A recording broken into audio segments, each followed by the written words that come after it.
sur plusieurs thématiques que vous voyez apparaître à l'écran, les thésaurus, les systèmes d'information, les fiches médico-professionnelles, un groupe usage de la donnée éthique, une prévention des conduites addictives, pratiques infirmiers et d'autres groupes comme actuellement un groupe sur l'indice de risque de désinsertion professionnelle et d'autres qui naissent le temps de produire.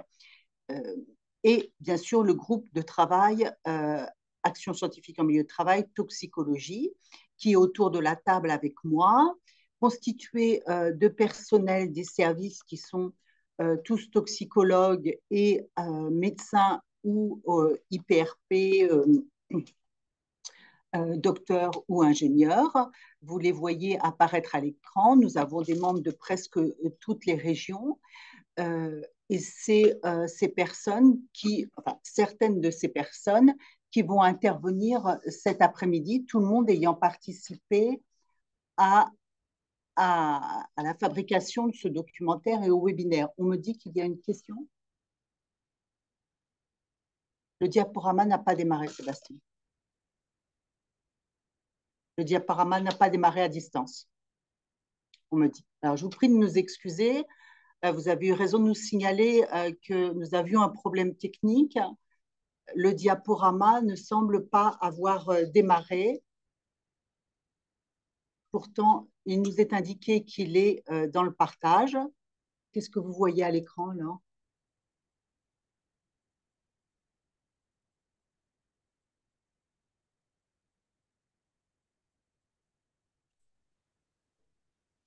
Est-ce que vous pouvez nous dire si vous voyez le diaporama maintenant? C'est bon, Corinne, c'est bon. Merci beaucoup, Elodie. Donc, je reviens sur les différentes diapos. Donc, je vous avais présenté Présence, présenté les groupes des associations régionales de présence, dit qu'il y avait plusieurs groupes au sein du pôle médico-technique, donc un groupe toxicologie, constitué de personnel des services, comme vous le voyez sur cette carte. Le groupe toxicologie a un rôle de veille scientifique sur le somme des agents chimiques dangereux, notamment ceux qui ont des valeurs contraignantes, un rôle d'alerte sur les risques chimiques et les mesures de prévention. Il élabore des documents, dossiers, bref, brochures, guides que vous pouvez retrouver sur le site de présence qui se veulent à chaque fois simples et pragmatiques pour un usage au sein des services de santé au travail interentreprises en complément de toute la belle littérature qui est produite par les universitaires et les agences. Nous recevons et nous analysons des outils apparus sur le marché ou parfois nous les créons. Et puis, une petite mission supplémentaire est que le groupe Toxico veille à la qualité de la partie chimique du thésaurus des expositions professionnelles en le relisant. Et il y a même un membre du groupe toxicologie qui siège dans le groupe chimie de l'ANSES à mes côtés. Un des derniers supports, l'avant-dernier, concerne l'objet de ce jour, c'est-à-dire la métrologie et la biométrologie des substances chimiques. Vous avez à disposition, avec les QR codes que vous voyez apparaître à l'écran et sur le site de présence, un guide complet et un format beaucoup plus court qui est une synthèse de ce guide. Je vous conseille de commencer par la lecture de la synthèse avant d'en savoir plus pour le guide. Et l'objectif de cette journée et de ce guide est d'encourager le développement de la métrologie et de la biométrologie, mais aussi de clarifier les indications de ces différentes techniques, de fournir pour ce faire un outil qui se veuille pratique, simple, pour mieux les connaître et les utiliser, ces méthodes, et aider ainsi chaque prescripteur ou chaque opérateur à maîtriser les outils disponibles pour participer à l'évaluation d'une exposition chimique. Ainsi, nous pensons que ce guide et sa synthèse et ce webinaire participent à favoriser une montée en compétences pour améliorer à la fois qualitativement et quantitativement les pratiques dans les services inter en métrologie et en biométrologie. Il est destiné bien sûr principalement aux équipes pluridisciplinaires avec un focus sur les professions médicales et les médecins les médecins du travail, puis qui sont habilités à prescrire les examens de biométrologie, mais il est conçu pour soutenir tous les acteurs de prévention dans les services dès lors qu'ils travaillent sur le risque chimique.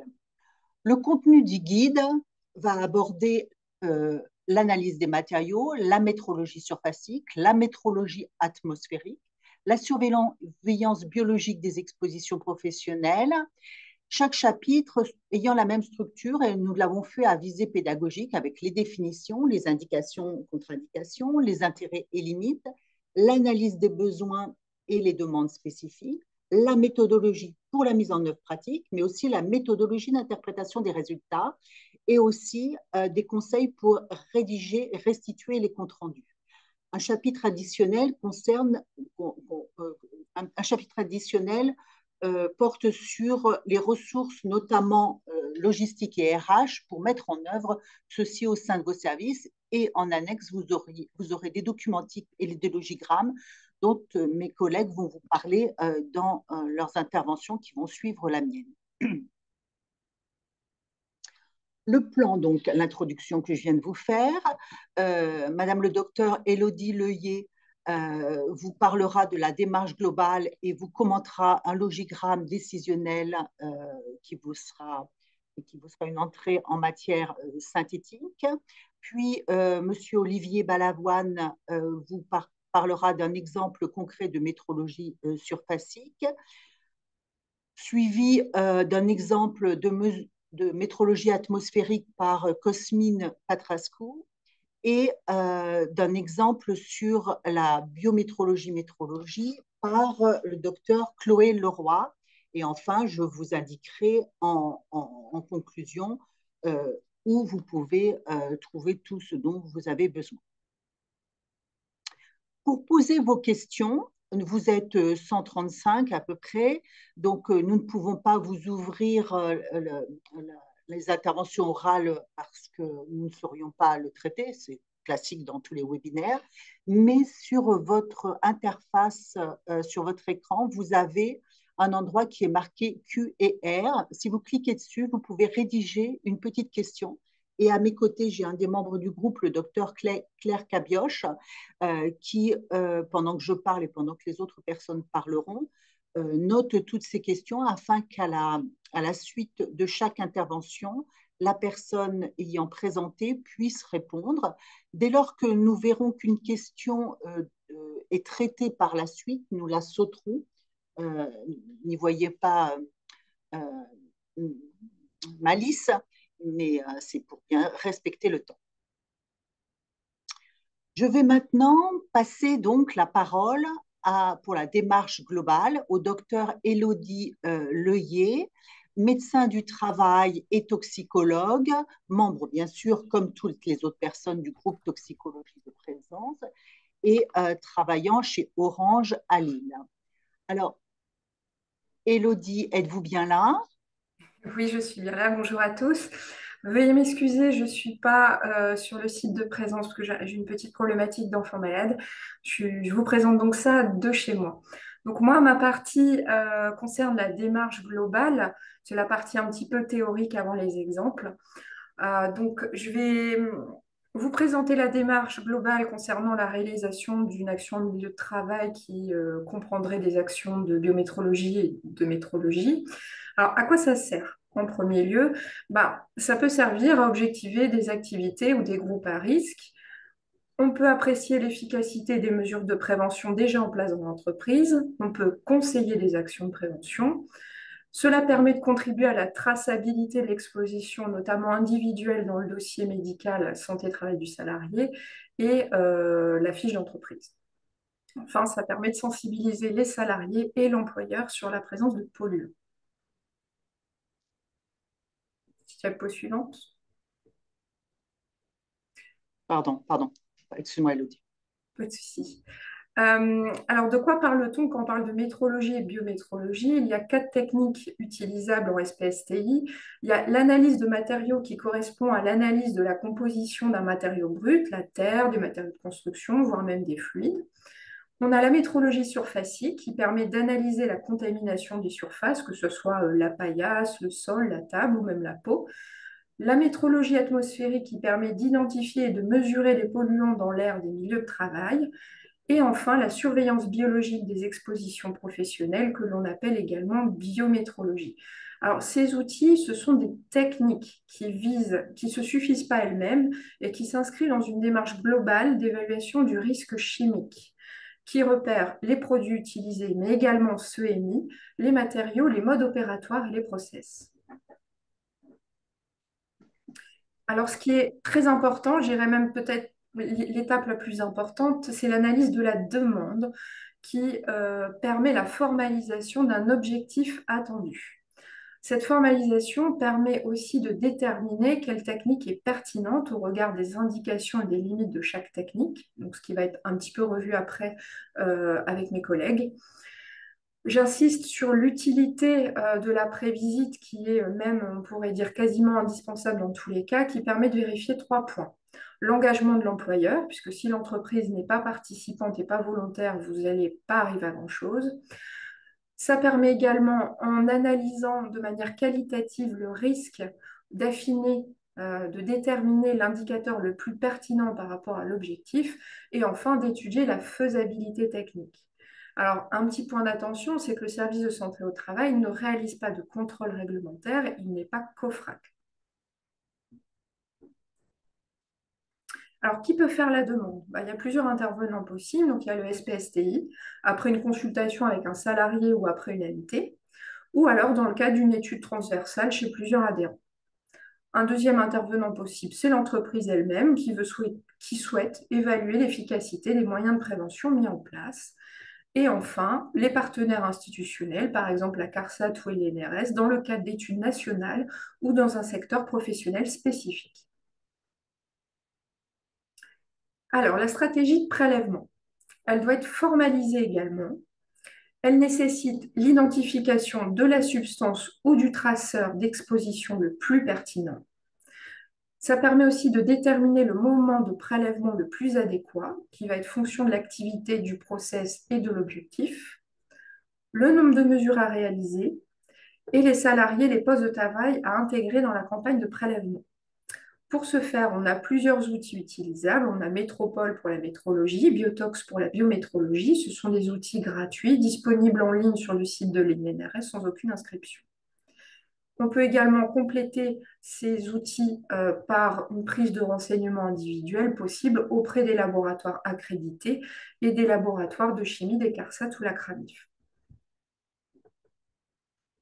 Le prélèvement doit être réalisé dans le respect des bonnes pratiques selon les recommandations de l'INRS ou des laboratoires que vous aurez appelés au préalable par du personnel formé à sa réalisation. Un petit mot pour la biométrologie. Généralement, il faut remplir une fiche de renseignement médico-professionnel qui va vous être expliquée tout à l'heure. Il y a des données médicales dans cette fiche et ces données médicales doivent être recueillies par du personnel médical ou paramédical de l'équipe.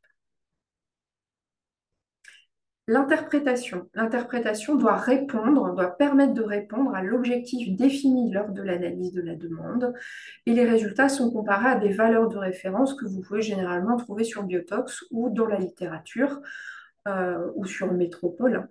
Donc, soit les valeurs limites d'exposition professionnelle, soit les valeurs limites biologiques, les valeurs biologiques de référence, ou en comparant les résultats entre eux. Ça dépend si les valeurs ont déjà été déterminées autrement ou pas. Le compte-rendu, sa rédaction est systématique. Elle doit répondre à l'objectif de l'action, proposer une interprétation des résultats et des pistes de prévention. Ce compte-rendu est annexé à la fiche d'entreprise et intégré dans le dossier de l'entreprise. Les résultats individuels, notamment pour la biométrologie, sont ajoutés dans le dossier santé-travail du salarié pour chaque salarié pour la traçabilité individuelle. Comment on fait la restitution? À l'entreprise, les résultats doivent être anonymisés. Ils ne doivent pas permettre d'identifier les salariés qui ont pu être prélevés. Ils permettent de renseigner l'évaluation des risques et ils permettent de discuter les mesures de prévention pour être mis en place. Pour les salariés individuellement, eux vont recevoir leurs résultats de manière personnelle. Alors, pour pouvoir réaliser des actions comprenant de la biométrologie et de la métrologie, le service de santé au travail doit avoir quelques ressources disponibles. Alors, de quel type? Bah, humaine, c'est-à-dire que l'équipe de santé au travail doit être formée puisque tous ses membres peuvent être impliqués dans l'action. Matériel, il faut disposer du matériel de métrologie, des supports de prélèvement et d'analyse, des consommables, mais également des matériels informatiques et logiciels adaptés. Également, il y a des besoins logistiques, c'est-à-dire qu'il faut comprendre les temps de déplacement, le temps sur place dans les locaux et avoir des temps dédiés pour l'interprétation, la restitution. Enfin, ce sont des choses qui prennent un peu de temps et qui doivent être pensées en amont.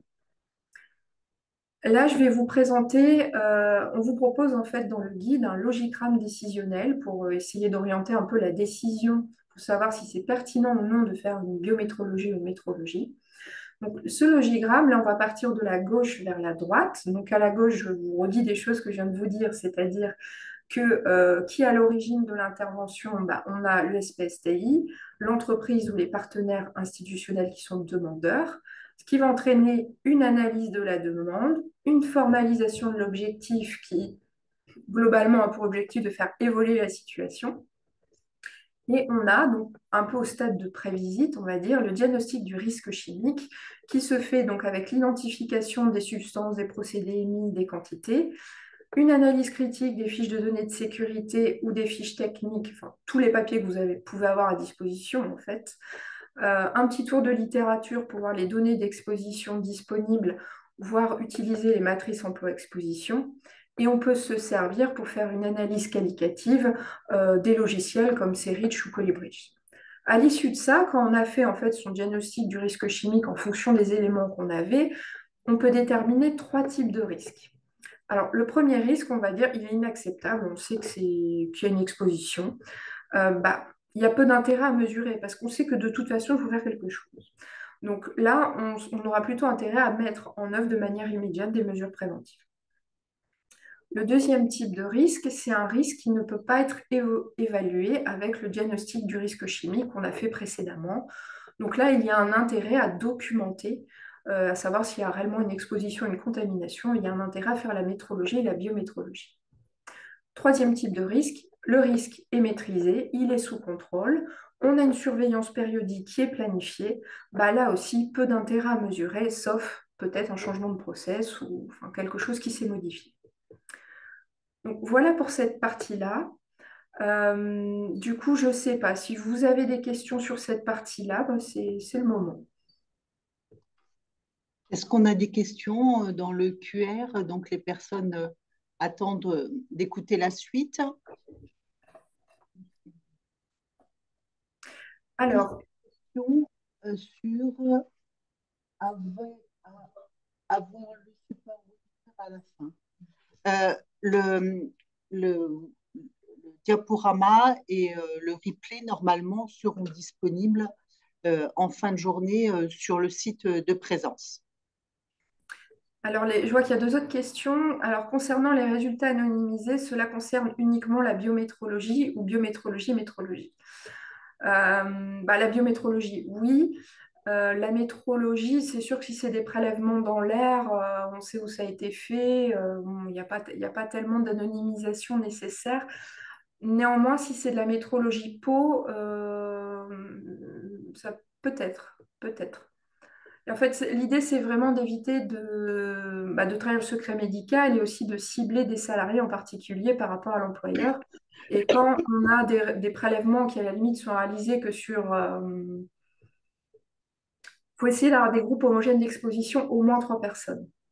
Alors ça va être, je pense, réexpliqué dans les exemples d'après. L'idée, c'est vraiment de ne pas cibler un salarié et de respecter le secret médical. Avons-nous une autre question, Claire? Oui, oui. Alors, le logigramme décisionnel, ce n'est pas que pour les IBE, c'est métrologie et biométrologie. D'accord. Une autre question? Alors, Non? le risque peut être maîtrisé a priori, mais n'est-il pas utile de faire une mesure pour s'assurer qu'il est bien maîtrisé? Bah ça veut dire qu'on a un doute. Donc oui, ça peut être pertinent de faire une mesure si on a un doute, bien entendu.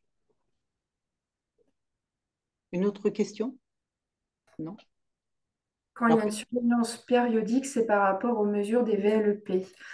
Oui, parce qu'une fois par an, c'est obligatoire de faire le mesurage, sauf si le risque est jugé négligeable. Bon, ben, peut-être, bon, on va s'arrêter là pour les questions.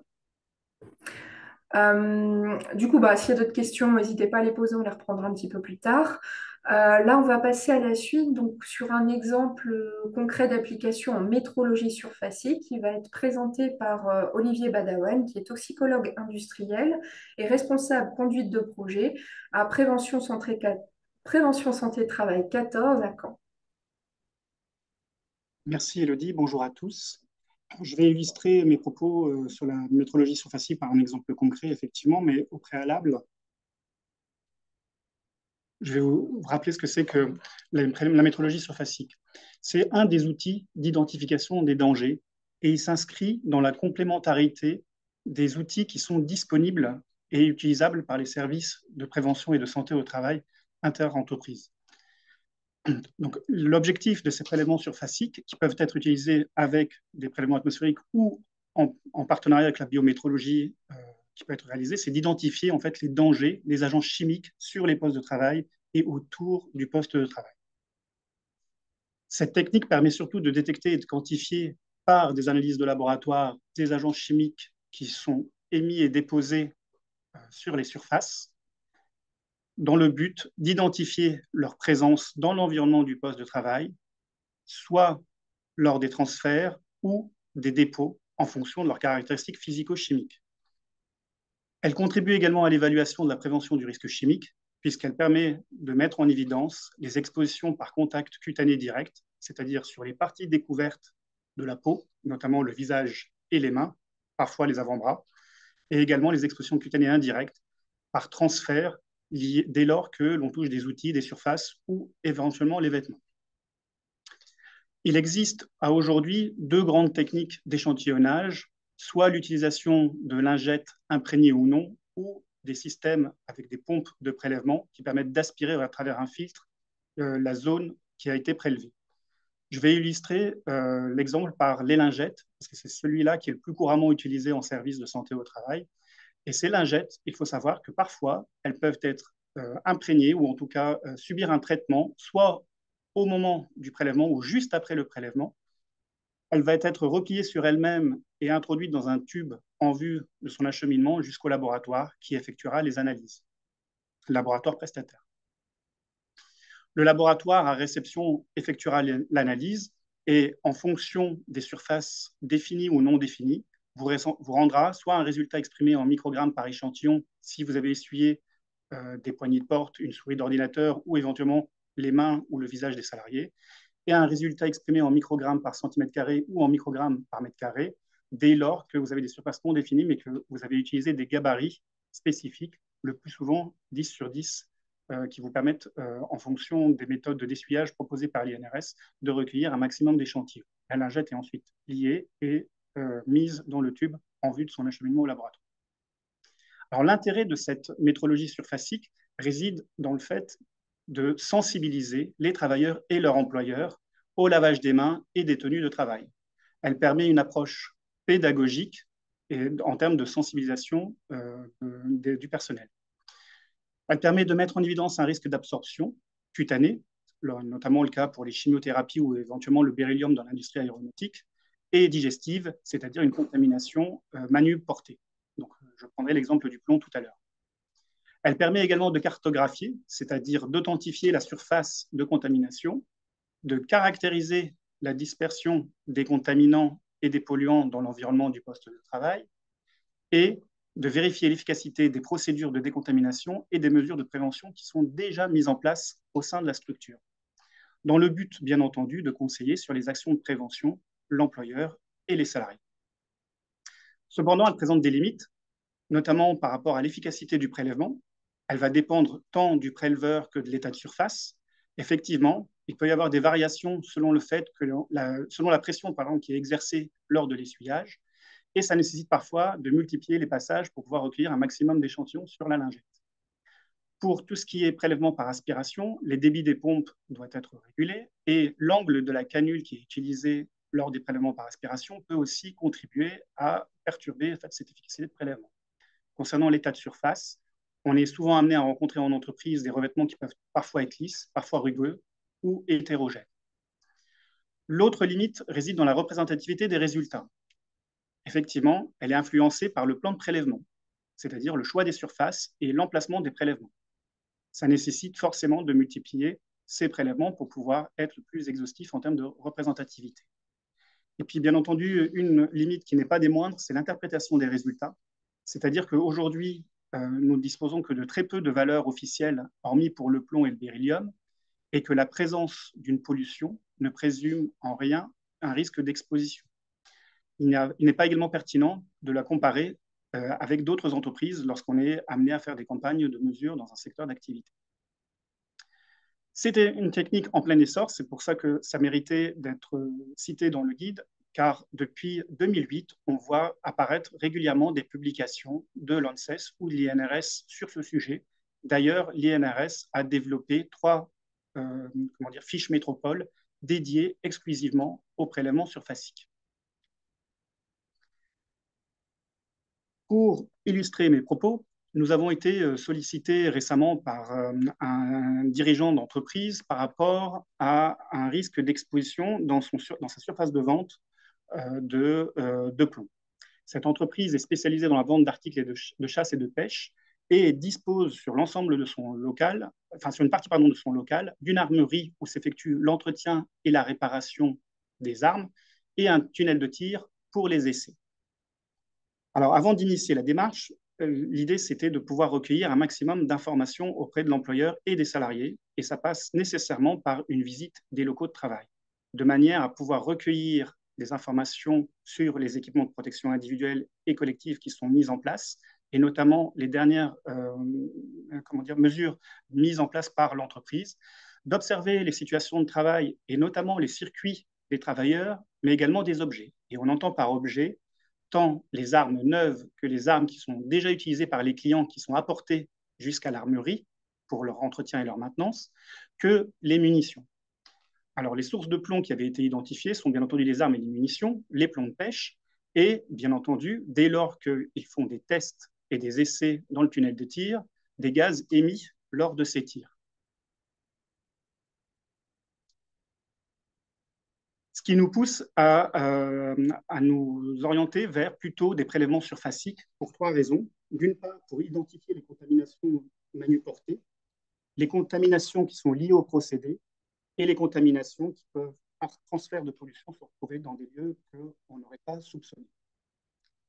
C'est pour ça qu'on part sur une stratégie de mesurage que l'on propose à l'adhérent, puisque le prérequis indispensable pour réaliser cette campagne, et d'ailleurs c'est la même chose pour la biométrologie et toute autre métrologie réalisée, c'est l'engagement de l'entreprise.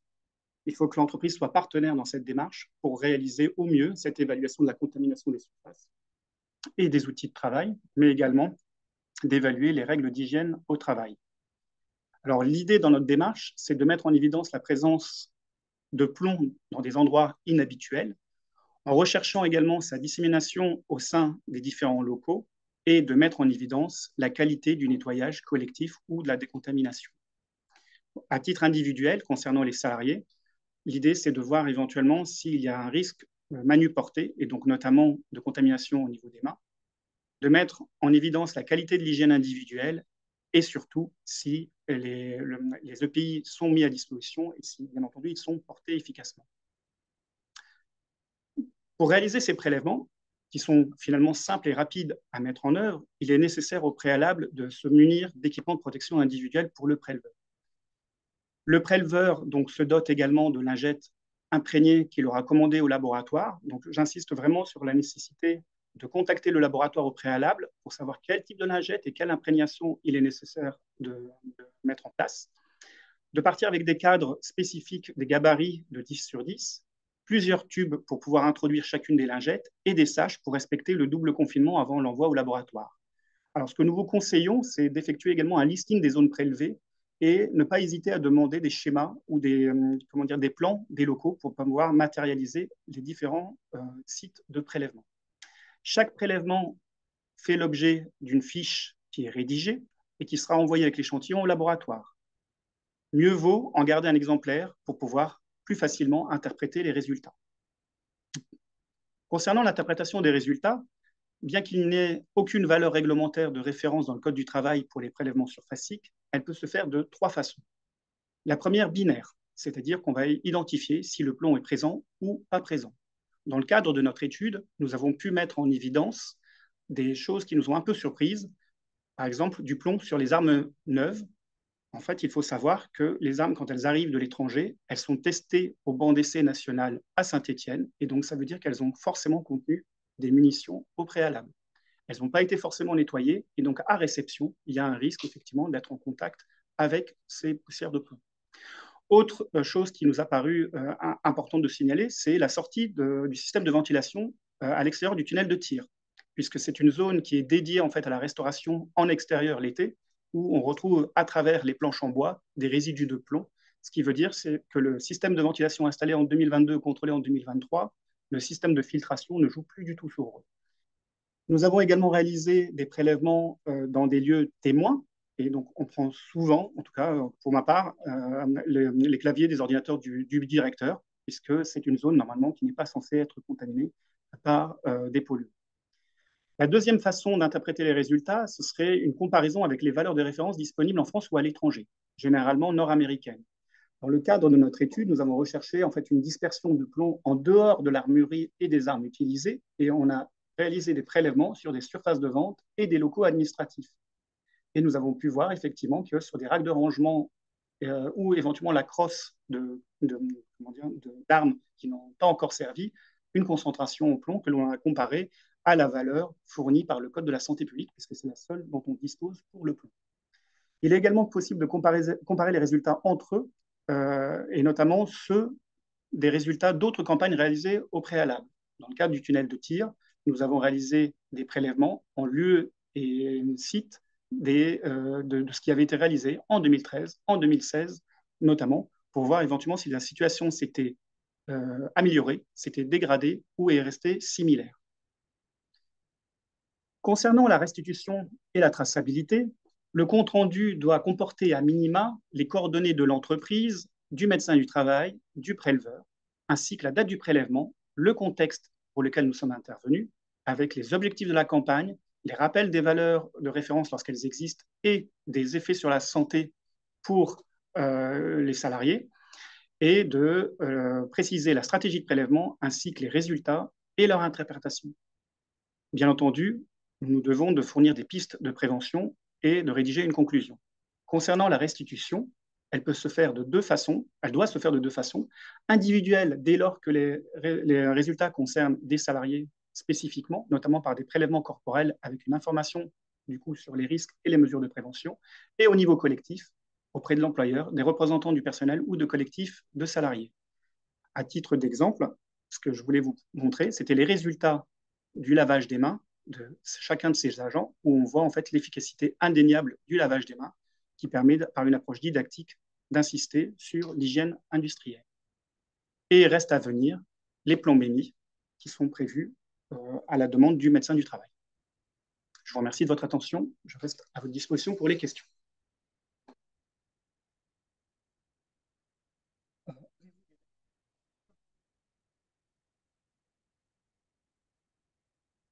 Oui, alors on a quelques laboratoires qui fournissent les lingettes pré-imprégnées. Je pense notamment à Toxilabo, entre autres, avec lesquels nous intervenons régulièrement. Et il faut savoir que les laboratoires de chimie de la CARSAT peuvent également aussi fournir quelques échantillons en fonction du partenariat auquel si vous avez un partenariat avec eux. Le coût pour les prélèvements surfaciques reste vraiment très, très, très faible. Les gabarits sont autour de moins d'1 euro pour le gabarit et les échantillons varient entre 35 et une cinquantaine d'euros à peu près.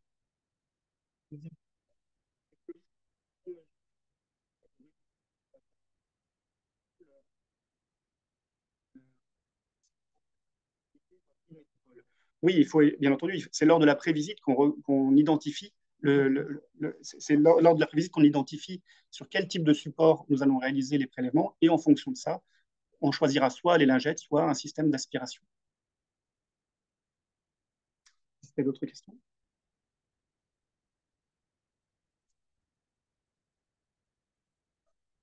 Alors, dans le cadre de résultats positifs en plomb, avons-nous des prestataires à conseiller pour la décontamination? Alors, oui, il existe des entreprises qui sont spécialisées dans ce domaine-là.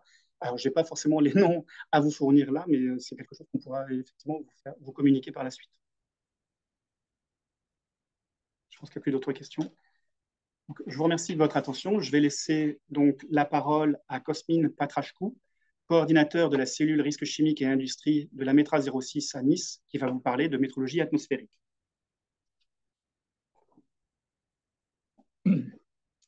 Bonjour, merci pour cette introduction. Vous allez passer les prochaines minutes à découvrir ce que le guide a pour vous sur la météorologie atmosphérique. Première question, pourquoi utiliser la météorologie atmosphérique ou surtout quand l'utiliser la météorologie atmosphérique? Euh, c'est au moment où vous voulez évaluer l'exposition d'un salarié ou d'un groupe de salariés par inhalation à un polluant qui est déjà identifié. Vous pouvez aussi l'utiliser pour identifier quelle est l'émission, toujours atmosphérique, donc l'émission dans l'air, d'un processus ou d'une machine sur une journée ou sur un temps donné. Cette technique peut être aussi utilisée pour identifier s'il y a un transfert de pollution, toujours atmosphérique, d'un atelier qui est supposé être pollué vers un autre endroit de l'entreprise qui normalement devrait être sain, comme l'accueil ou les bureaux. Il y a aussi une technique qui s'appelle le screening. Celle-là, elle vous permet d'identifier un polluant dans des situations où vous avez des mélanges de polluants, donc vous ne connaissez pas quelles sont les substances. Avec cette technique, vous pouvez identifier quelles sont les différentes substances chimiques présentes toujours dans l'atmosphère, toujours dans l'air. Globalement, cette technique, elle va vous permettre d'estimer de manière indirecte quel est le risque pour la santé de vos salariés. Comment utiliser maintenant cette technique? C'est la démarche classique présentée par mes collègues qui est utilisée pour toutes les autres techniques. On commence toujours par l'analyse de la demande. Qui fait la demande? Pourquoi il fait la demande? Et qu'est-ce qu'on peut faire avec cette demande? La deuxième étape, c'est l'évaluation de risque chimique qui demande souvent une prévisite. Et cela, elle va permettre d'identifier les substances chimiques dangereuses utilisées dans l'entreprise ou celles qui sont émises dans l'entreprise, dans le cas de la poussière de bois, des gaz d'échappement. Ça va vous permettre d'identifier s'il y a une exposition réelle et si les moyens de prévention existants sont efficaces. Car si les moyens de prévention sont efficaces, il n'y a pas d'exposition, du coup, la météorologie atmosphérique a peu d'intérêt. Et surtout, vous devez aussi voir l'intérêt et l'engagement de l'entreprise. Est-ce qu'elle souhaite, suite à ces mesures, faire quelque chose? Car comme ma collègue l'a dit, les différents types de météorologie ne sont qu'une étape dans un processus de prévention. Donc, une fois que vous avez fait ces deux premières étapes, vous devez définir avec l'employeur quels sont les objectifs. Qu'est-ce que vous voulez démontrer avec cette méthodologie et qu'est-ce qu'il souhaite faire par la suite. Et donc, riche de toutes ces informations, vous pouvez maintenant créer ce qu'on appelle la stratégie finale. Donc, qu'est-ce que je vais faire? Quelles sont les substances que je vais mesurer? Quelle méthode je vais utiliser? Est-ce que la méthode existe dans la fameuse base de données métropole de l'INRS? Parce que je sais comment mesurer cette substance. Vous allez définir quel est le nombre de prélèvements, la durée de prélèvement, les endroits de prélèvement sur salarié, en point fixe, ainsi de suite. Et surtout, quel jour vous allez prélever, car ça doit être un jour représentatif pour l'activité. Donc, vous savez ce que ça veut dire, la méthode, vous savez comment la mettre en œuvre, mais quelles sont concrètement les techniques? Vous avez 3 techniques qui sont à vos dispositions. Le prélèvement actif, qui consiste à utiliser une pompe qui va aspirer de l'air, qui va essayer de simuler la respiration, un certain nombre de litres par minute.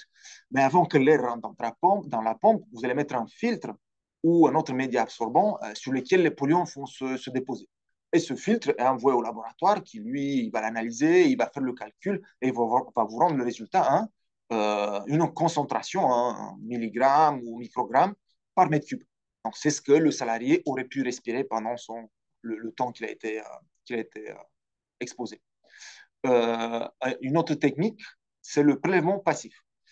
semblable au premier, sauf que là, il n'y a pas de pompe. C'est juste un filtre qui est déposé un point fixe ou sur le salarié et sur lequel les polluants dans l'air, de manière naturelle, ils vont se déposer avec le temps. Et là, une fois de suite, le laboratoire va analyser, il va utiliser des équations pour corriger les résultats et il va vous donner une concentration, pareil, 1 mg par mètre cube, une concentration dans l'atmosphère. Et la dernière technique à vos dispositions, c'est le prélèvement à lecture directe. Donc, c'est des appareils qui peuvent mesurer en temps réel une concentration d'un gaz, une concentration d'une vapeur ou une concentration en particules. Vous avez l'information directe, il n'y a pas besoin d'envoyer un laboratoire où l'information, vous l'avez de suite.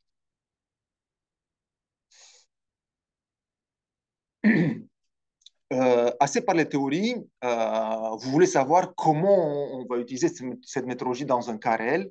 Donc, vous avez ici un exemple de la mise en œuvre de la méthode.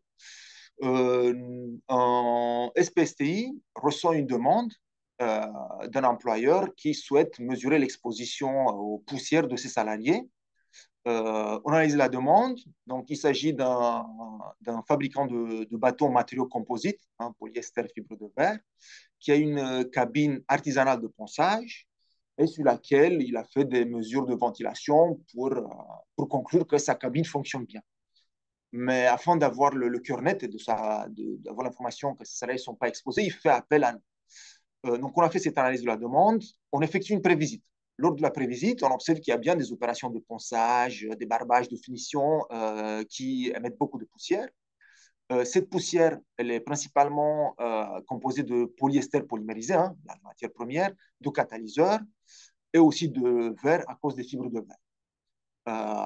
Première surprise, car généralement, dans les entreprises de fabrication de bateaux en matériaux composites, on mesure le styrène ou l'acétone. Et là, comme c'est une demande particulière, c'est plutôt la poussière qu'on va regarder.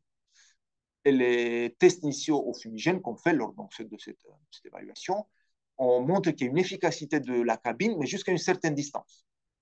Je vous rappelle maintenant le diagramme présenté par mon collègue avec ces trois situations. La situation où tout est en vert, tout fonctionne parfaitement, pour laquelle la méthodologie n'a pas d'intérêt. La situation où tout va mal, pour laquelle la méthodologie n'a pas d'intérêt car il faut faire quelque chose. Et là, on a une situation dans laquelle la cabine fonctionne jusqu'à une certaine distance, des doutes existent, du coup, la méthodologie prend tout son sens. Là, on passe à la prochaine étape, à définir une stratégie. Avant de définir la stratégie, on regarde aussi les valeurs d'exposition par inhalation dans ce secteur-là de construction des bateaux depuis 20 ans. Et on voit bien dans le graphe ci-dessus que la moitié sont au-delà de la valeur limite d'exposition professionnelle. Ce qui renforce l'idée que la méthodologie peut avoir du sens pour voir si est-ce qu'on est au-dessus ou en dessous, car le cas existe. Avec l'employeur, on définit les autres objectifs qui sont de valider l'efficacité de la cabine, c'est de mesurer l'exposition des salariés aux poussières et aussi valider avec l'employeur qu'il est prêt à modifier son process au cas où les valeurs sont trop élevées.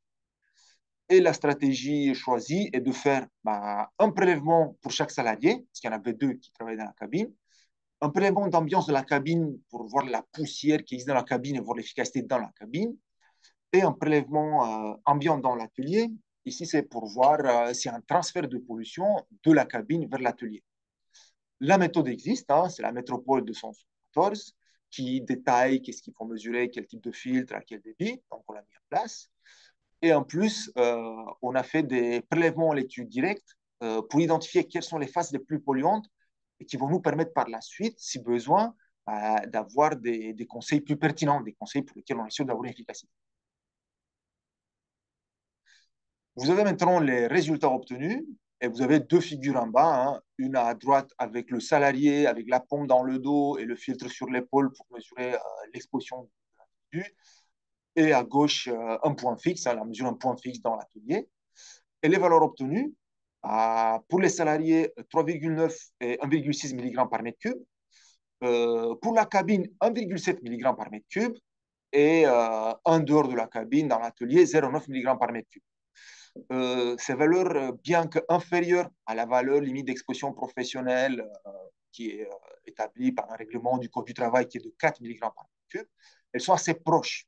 Donc, ça veut dire qu'on a mesuré un seul jour, peut-être le lendemain, il y avait plus d'activité, il y aurait plus d'exposition, ou moins, on ne le sait pas, mais c'est un peu trop proche à notre bout. Et donc, on est dans une situation dans laquelle on peut améliorer la situation. Et ce que nous avons proposé par la suite, première chose, c'est limiter la coactivité et l'encombrement lié aux pièces stockées. Les pièces stockées dans une cabine ventilée vont limiter l'efficacité de cette dernière. Et donc, en diminuant le nombre d'objets présents dans la cabine, on va augmenter l'efficacité de la cabine. Deuxième conseil, c'était d'interdire le dépoussiérage de la soufflette. On remet en air ces particules et on a identifié cette étape avec la fameuse mesure indirecte, lecture directe, et on conseille d'utiliser l'aspirateur pour se nettoyer. On propose aussi l'emploi de ponceuses pourvues d'aspiration afin de capter encore plus les poussières qui ne se retrouvent pas ni dans la cabine ni dans l'atelier. Et je vous rappelle l'exercice qu'on a fait avec le fumigène, de délimiter la zone d'efficacité maximale de la cabine avec un marquage au sol pour délimiter l'endroit où on peut travailler en sécurité et l'endroit où on ne doit pas travailler parce qu'on est en dehors de l'efficacité de la cabine. Malheureusement, cette méthode, comme tous les autres, ont des limites.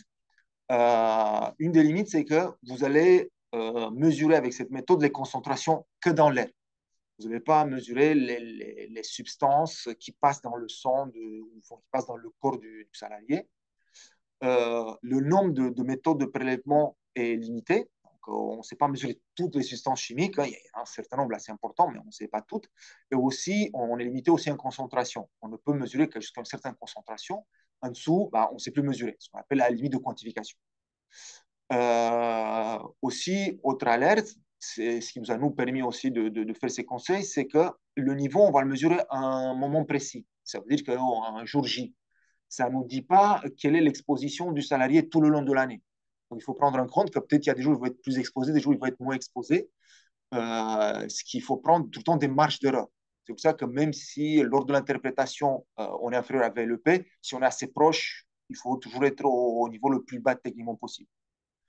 Ma collègue l'a déjà dit, j'insiste, les SPSTI ne réalisent pas de contrôle des VLEP. Nous ne sommes pas des organismes accrédités. La VLEP, on l'utilise que pour nous aider à interpréter. Et en plus, toutes les substances n'ont pas une VLEP pour pouvoir aider à l'interprétation. Une autre limite, mais ça c'est que pour le prélèvement passif, ce dernier est sensible aux conditions atmosphériques, température, humidité, et surtout il est sensible aux projections. S'il y a quelque chose qui est projeté dessus, la mesure va être fausse. Et les mesures en temps réel, eux, ils ont une spécificité limitée. Ça veut dire que vous n'allez pas pouvoir mesurer toutes les substances. Ils ne savent pas mesurer toutes les substances. Des fois, il y a des concurrences entre les substances. Vous allez avoir sûrement un ordre de grandeur. Et aussi, la précision est limitée. La concentration mesurée, elle n'est pas aussi précise que par les autres techniques. J'espère que ça vous a donné un aperçu de ce que vous allez trouver dans ce guide pour utiliser la métrologie atmosphérique. Et je reste à votre disposition si vous avez des questions.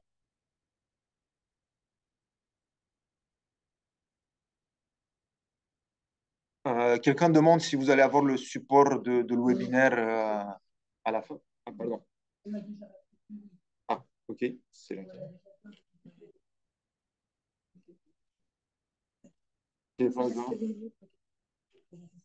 Une seconde.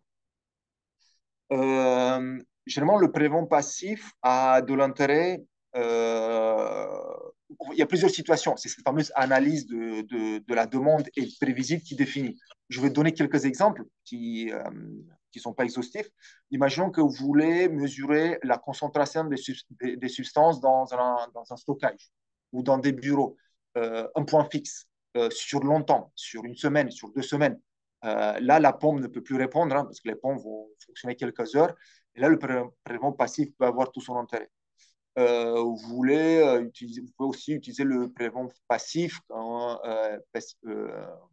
je cherche d'autres idées. Pardon. Oui, tu as tout bureau, stockage, administratif, un point fixe. Ou quand vous voulez faire un nombre plus important de mesures parce que financièrement, il est moins cher et plus simple à mettre en œuvre Vous voulez faire un nombre important de mesures, vous n'avez pas besoin de beaucoup de pompes. Et là, vous avez besoin que du prélèvement. Là, ça peut répondre. La limite pour l'instant, c'est que vous n'aurez pas toutes les substances en prélèvement passif qu'en prélèvement actif, mais les recherches continuent et on commence à voir de plus en plus. Et j'espère avoir répondu.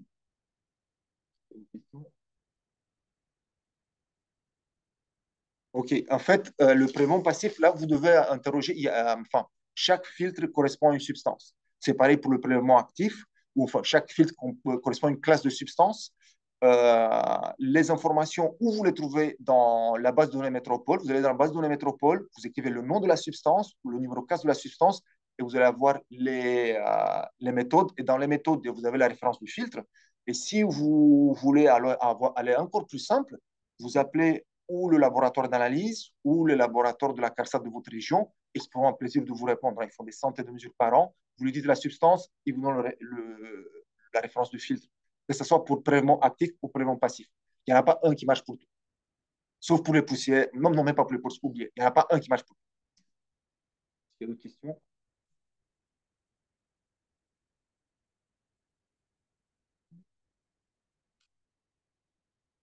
Okay. Je vais noter cette dernière question sur le prélèvement passif de poussière. Nous ne l'avons jamais faite, mais je ne veux pas dire que ça n'existe pas du tout. Et on revient vers vous. On va arrêter les questions par manque de temps et je passe la parole à ma collègue, Madame Chloé Leroy, médecin du travail à l'AMEBAT de Nantes. Merci Cosmine. Donc, bonjour à tous. Donc, moi, je vais vous présenter un exemple concret d'application pour la biométrologie. Donc, je repars du plan du guide sur la biométrologie. Donc, dedans, vous aurez un rappel sur la définition, les intérêts que je vais vous détailler rapidement juste après, les limites de la biométrologie et la mise en œuvre que je vais vous développer. Et vous pourrez trouver dans le guide 3 exemples de biométrologie qui portent sur le styrène, le plomb et les agents cancérogènes. L'intérêt de la biométrologie, c'est de pouvoir mesurer l'imprégnation des salariés aux agents chimiques, d'estimer les risques pour la santé des salariés, d'adapter les modalités de surveillance de ces salariés et pouvoir personnaliser les conseils de prévention aux salariés. Et éventuellement, ça va aussi contribuer à la décision de maintien dans l'emploi, en particulier par rapport à notre plan.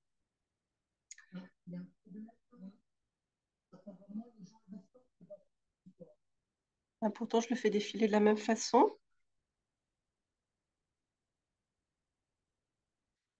Alors, je ne sais pas, il paraît que certains ne voient plus le support. Hop, je n'ai rien touché. Je n'ai touché à rien. Dis-moi.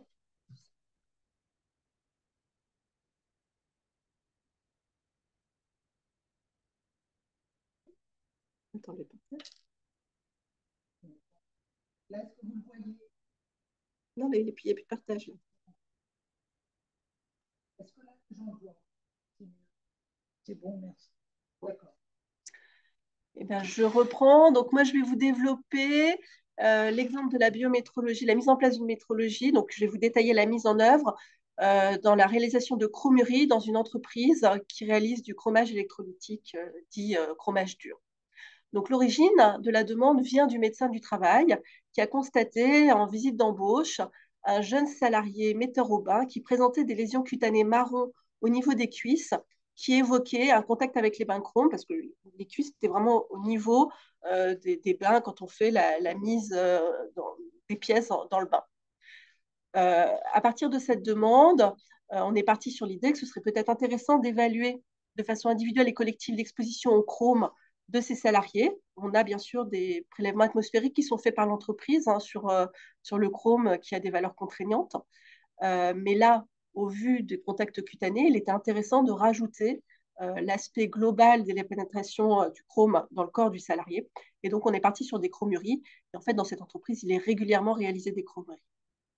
Comme le médecin connaissait l'entreprise, il n'a pas eu de prévisite organisée. Par contre, il y a eu un échange avec l'employeur pour voir ce qui avait été modifié depuis la dernière fois qu'on est allé dans cette entreprise. Donc, c'est une entreprise qui a majoré son activité de chromage depuis son rachat par un groupe.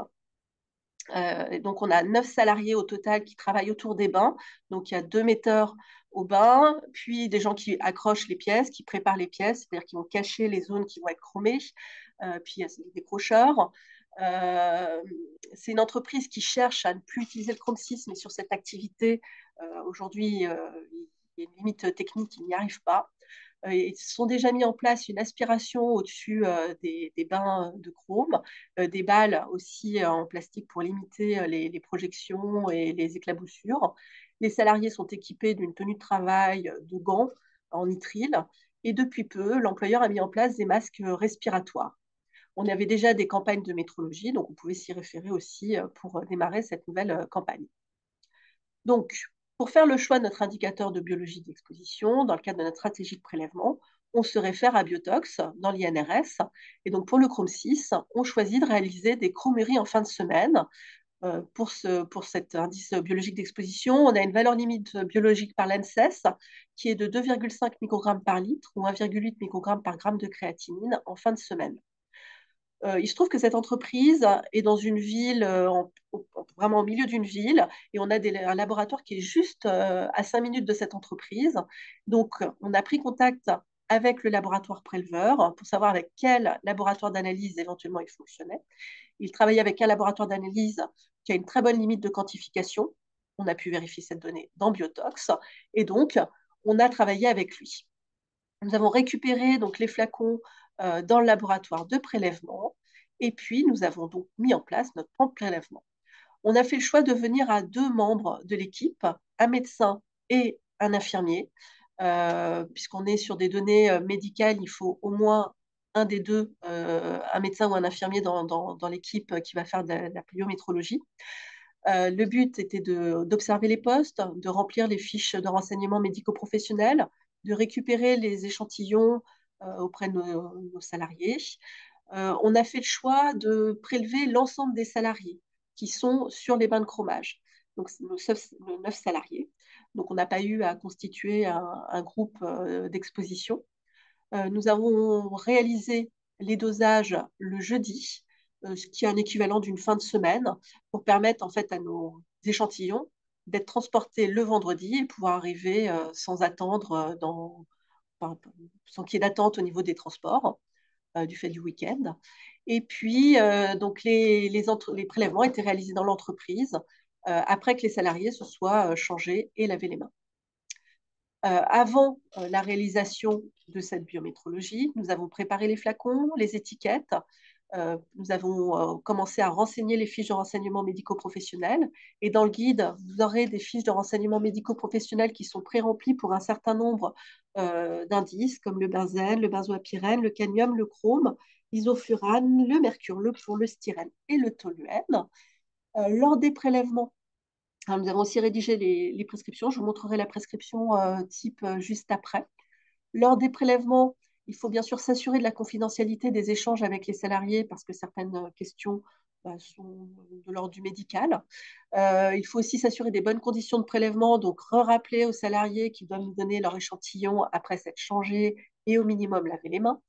Il faut penser à conserver une copie de la fiche de renseignement médico-professionnel car très souvent, on la perd quand on récupère nos résultats. Et cette fiche est importante pour pouvoir interpréter après nos résultats. Au total, sur cette observation, on a observé une activité normale. Nous avons bien vu nos 9 salariés qui étaient prévus. Pas de refus de réalisation de la biométrologie par les salariés. Et donc, nous avons eu 9 échantillons qui sont partis au laboratoire. Donc, je vous montre la prescription type. Donc, une partie qui reprend un petit peu les conditions dans quel cadre doit se faire ce prélèvement, quel examen on demande, et s'il y a des spécificités par rapport à des tubes, on va pouvoir les mettre ici. Et puis après, on rajoute dans quel laboratoire on souhaite que nos échantillons soient transférés pour analyse. La partie interprétation des résultats, pour rappel, l'interprétation, la restitution individuelle et collective sont de la responsabilité du médecin du travail prescripteur. Donc, dans cette entreprise, nous avons reçu 9 résultats. Nous n'avions aucun résultat en dessous de la limite de quantification du laboratoire. 5 résultats étaient inférieurs à la valeur limite proposée par l'ANSES pour le chromage. Et 4 étaient supérieurs à cette valeur de référence, avec un qui avait des chiffres vraiment au-dessus. Ils ne faisaient pas partie en plus des metteurs au bain, qui sont ceux qui avaient les valeurs les plus importantes. Donc, on a refait le point avec ce salarié. On a essayé de rechercher une exposition ou une activité qui aurait pu expliquer ce chiffre au-dessus des autres. On n'a pas eu d'explication et donc on a conclu à un très probable euh, pollution de notre échantillon au moment du prélèvement. La rédaction du compte-rendu doit suivre enfin, il doit y avoir un certain nombre d'informations dans ce compte-rendu. On doit retrouver donc les coordonnées de l'entreprise, les renseignements sur le jour, la date, le prélèveur, dans quel cadre on a fait cette étude, quels étaient les objectifs de cette biométrologie. On rappelle les effets de la substance pour les salariés. On détaille aussi la stratégie de prélèvement, la méthodologie, et puis on va décrire donc, ce qu'on a constaté lors de notre visite. On va décrire les résultats, hein, bien sûr de façon anonyme. Ce sont des valeurs biologiques qui sont propres aux salariés, qui ne doivent pas être données de façon individuelle à l'entreprise. Et donc, voilà, j'ai marqué ce que je vous ai indiqué. Donc, on avait un résultat qui était très élevé, très probablement dû à une contamination. Et puis, je vous avais dit, hein, c'était une entreprise dans laquelle nous avions déjà réalisé la biométrologie. Et donc, nous pouvions comparer ces résultats avec ceux qui avaient été faits les années auparavant. Et donc, on voit bien hein, l'évolution dans cette entreprise avec dans les toutes premières biométrologies des chiffres très, très importants. C'était avant la mise en place hein, des équipements de protection respiratoire. Et donc, ces biométrologies répétées a pu nous montrer aussi le bénéfice de mise en place des équipements de protection. Et si on regarde les chiffres, les derniers chiffres faits, on est un petit peu au-dessus des derniers, mais nous avions une augmentation de l'activité, des jeunes salariés euh, qui avaient des chiffres beaucoup plus importants. Et puis, nous avions fait cette biométrologie que sur les salariés exposés au chrome, ce qui n'était pas le cas auparavant, puisque les chromuries étaient faites sur l'ensemble des salariés, dont les salariés administratifs. Donc, ces résultats ont été restitués de façon collective aux salariés et nous avons pris le temps de donner aussi une information donc, sur ce qui nous a semblé aller moins bien dans cette entreprise, c'est-à-dire le port des protections respiratoires. On s'était rendu compte que les masques étaient mal gérés. Ils les portaient bien quand ils étaient au-dessus des bains, mais ils n'étaient pas bien posés entre les différentes tâches. Le soir, ils n'étaient pas rangés correctement. Donc, on a repris avec eux le port des équipements de protection individuels. Et puis avec l'entreprise, on a revu aussi l'accueil des nouveaux salariés, puisqu'on s'est rendu compte quand même qu'il y avait une exposition plus importante sur ces salariés-là. La restitution individuelle a été faite pour les salariés qui avaient des valeurs de limite biologique au-dessus, enfin une biométrologie au-dessus de la valeur limite biologique recommandée par l'ANSES. Et puis on a assuré la traçabilité collective donc, de ce rapport via la fiche d'entreprise et puis de façon individuelle dans les dossiers de chaque salarié. Est-ce que vous avez des questions? Il y a plein de questions. Il y en a des compliquées et des plus simples. Alors, qui finance les prélèvements et les nasalyses du laboratoire? Alors, ça va dépendre un petit peu des services, mais si on prend, normalement, c'est le service. Je sais que certains services refacturent dans un second temps aux entreprises, mais voilà, bon, ça c'est à voir avec votre service, mais normalement, c'est le service. Voilà, c'est ça. Oui, c'est le service qui finance Code du travail. Et après, c'est des questions qui sont très, très spécifiques. Alors, pourquoi on n'a pas recontrôlé la chromerie du salarié? Alors, en fait, c'est compliqué de faire une seule mesure dans ces entreprises. L'intérêt, c'est d'avoir justement la même activité et de faire des prélèvements qui sont multiples en même temps dans une entreprise et aller recontrôler ce salarié une semaine après. Bah, je ne sais pas si l'activité avait été plus anormale, je n'aurais pas pu interpréter ce chiffre par rapport aux autres. Donc non, ça n'avait pas tellement d'intérêt. Là, on avait une valeur moyenne quand même dans l'entreprise et voilà. Puis après, il y a d'autres questions. Je les note, je les mets de côté et puis éventuellement, on verra si on peut vous faire un retour par rapport aux autres questions. Je relaisse la parole à Corinne Leteux.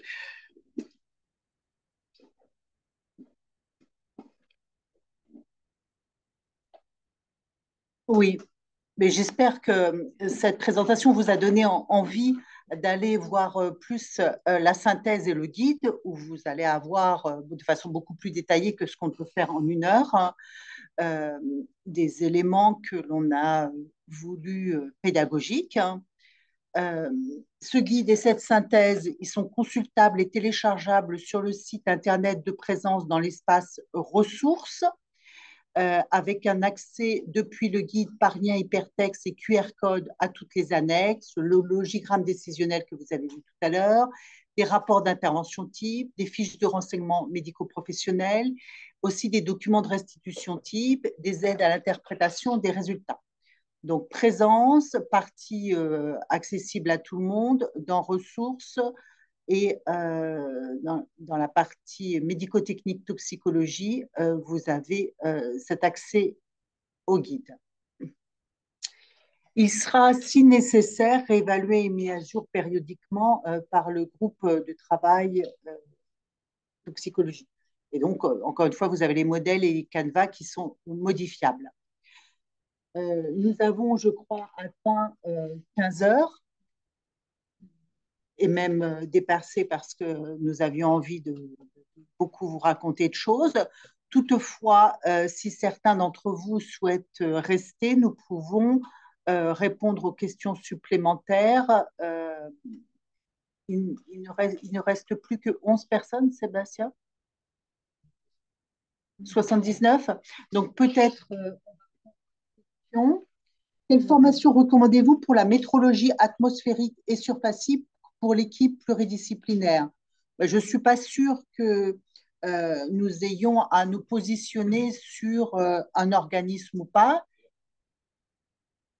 Oui, il y a des formations dans des CARSAT, des formations à l'INRS, des formations à la FOMETRA, des formations dans d'autres organismes privés.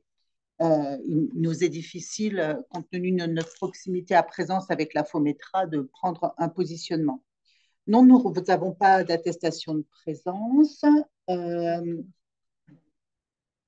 Pourquoi y a-t-il un doute sur la contamination du prélèvement? Oui, bon, bah, ça, on rentre dans le détail, on ne va pas prendre le point de ce détail. Y a-t-il un intérêt à prescrire des métrologies individuelles de dépistage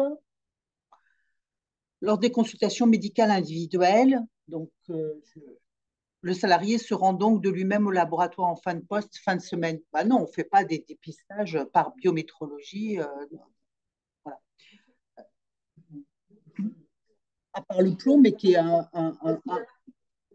parce qu'il a un marqueur long, mais c'est un dépistage ciblé chez des personnes que l'on sait être exposées au plomb. Donc, ce n'est pas au petit bonheur la chance au sein d'une consultation. Vous présentez un cas classique. Maintenant, imaginons que l'on a X produits chimiques à évaluer et Y IBE apparaissent utiles à l'analyse des fiches de données de sécurité. D'un point de vue technique, vous prenez quoi comme IBE en priorité? Hein, oui, vas-y, vas-y. Alors, il faut étudier votre poste de travail, un marqueur de votre exposition. Donc, ça peut être, par exemple, s'il y a plusieurs agents cancérogènes, on va choisir un qui est le plus souvent utilisé, pour lequel on a une valeur limite de référence, et ce sera votre marqueur de l'exposition aux autres. Sur les laboratoires de recherche, pareil, on va choisir une substance pour laquelle on a un indice de biologique d'exposition qui a des valeurs limites de référence, et ça va être le marqueur de l'ensemble de l'exposition aux autres postes. Alors, il n'y a rien qui nous dit à quelle fréquence il faut les refaire. En fonction de la demi-vie des substances, on sait qu'on n'a pas d'intérêt de faire des probémies à moins de 3 mois parce qu'on est sur une demi-vie qui est longue. Après, il y a rien. Ce n'est pas forcément utile de refaire s'il n'y a pas une modification sur votre poste de travail. Ça peut être intéressant de refaire des mesures après qu'il y ait eu des mises en place, des changements dans l'entreprise ou une formation dans l'entreprise.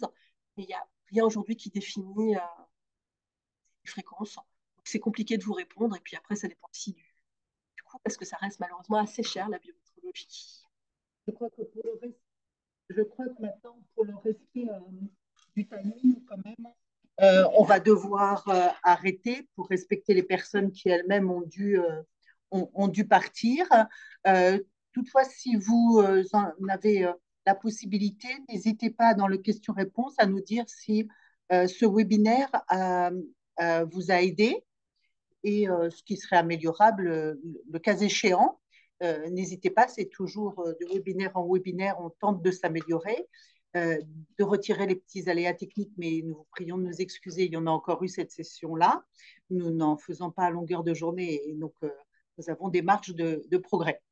Je vous remercie beaucoup, beaucoup d'avoir été attentif jusqu'au bout. Je remercie le groupe Toxico qui est autour de moi et je vous invite à consulter ce guide. Et comme vous l'avez vu sur le diaporama, vous pouvez adresser à mon adresse et je le route systématiquement à tout le groupe Toxico vos questions et aussi vos avis sur ce webinaire et sur le guide si vous en avez la possibilité. Pardon. Pardon. Voilà. Mais je vous remercie. À bientôt et nous allons lire vos avis dans le question-réponse.